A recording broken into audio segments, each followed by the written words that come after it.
आप सभी को जय मसीह की। मैं प्रभु यीशु मसीह के जिंदा, कुदूस और जलाली नाम में आप सभी का स्वागत करता हूँ और मैं आशा करता हूँ कि आज आप सब भले चंगे और स्वस्थ पाए जाते हैं। प्रियो, परमेश्वर का धन्यवाद हो कि एक और दिन को आज परमेश्वर ने हमारे जीवन में दिया है कि हम परमेश्वर की नाम की महिमा के लिए परमेश्वर को धन्यवाद दे सकें। आज परमेश्वर का वचन हमें बताता है मत्ती 8:24 में कि और देखो, झील में एक ऐसा बड़ा तूफान उठा कि नाव लहरों से ढकने लगी और वह सो रहा था। प्रियो, यह जो घटना है इससे हम सब भली भांति परिचित है कि किस प्रकार से जब प्रभु यीशु मसीह अपने चेलों के साथ झील में जा रहे थे, तब वहां पे एक बड़ा तूफान उठा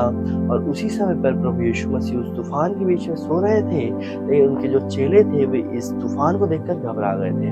आज हम में से बहुत सारे ऐसे लोग होंगे जिनके जीवन में बहुत सी बड़ी-बड़ी तूफान या बहुत बड़ी आंधी, दुख, क्लेश और ऐसे-ऐसे नाना प्रकार के कष्ट आते हैं, जिसको देखकर हम भी इन चेलों की तरह अपने विश्वास को डगमगा बैठते हैं और हम भी परमेश्वर से पुकार-पुकार कर पूछने लगते हैं कि परमेश्वर कहाँ है? आज हमें इस बात को समझना है कि इस घटने से हमें इस बात को सीखना है कि जिस प्रकार जो ये चेले थे, इनको ये बात पता थी कि इस संसार के सृष्टिकर्ता प्रभु यीशु मसीह उनके साथ थे, लेकिन फिर भी इस बात को जानते हुए भी जब उनके जीवन में, उनके नाव में जब कष्ट और तूफान आए, तब उनका विश्वास जो था वो डगमगा गया और वे घबरा गए। आज हमारा जीवन भी ऐसी है, जब कभी हमारे जीवन में कोई दुख या क्लेश या कोई कष्ट आता है, तो हम ये इस बात को जानते हैं कि प्रभु यीशु मसीह हमारे जीवन में है, हमारे संग और साथ रहते हैं, लेकिन फिर भी इस बात को जानते हुए भी हमारा जो विश्वास है वो कहीं न कहीं डगमगा जाता है।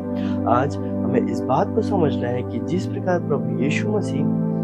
उस तूफान में सोए थे, ठीक उसी प्रकार आज हमारा जीवन होना चाहिए, ताकि हम भी पूरी तरह से अपने विश्वास को परमेश्वर के ऊपर रख कर हम भी इन तूफानों में, इन कष्टों, इस क्लेश और इस दुख परेशानी की घड़ी में अपने जीवन को आराम से और परमेश्वर के ऊपर पूरी तरह से भरोसा कर कर बिता सकें, ताकि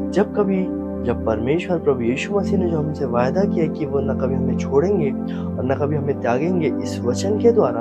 हमें हमेशा परमेश्वर के साथ चलना चाहिए, ताकि हम परमेश्वर की उस अनंत मिरास को, उस विश्वास को जो परमेश्वर ने हमारे लिए रखा है, उसे प्राप्त कर सके। मैं आशा करता हूँ कि इस छोटे से वचन से परमेश्वर ने आप सबसे बातें की हैं। अगर कभी भी हमारे जीवन में ये दुख या फिर क्लेश, कष्ट, परेशानियां आती है, तो हम भी इन चेलों की तरह घबरा ना जाए, लेकिन हमारा विश्वास जो है वो प्रभु यीशु मसीह पर हो, क्योंकि वो हमारे जीवन को अभी तक चलाए हैं, तो आगे भी वो हमारे जीवन को अच्छी रीति से चलाएंगे। परमेश्वर आप सबको आशीष दे। सभी को जय मसीह की।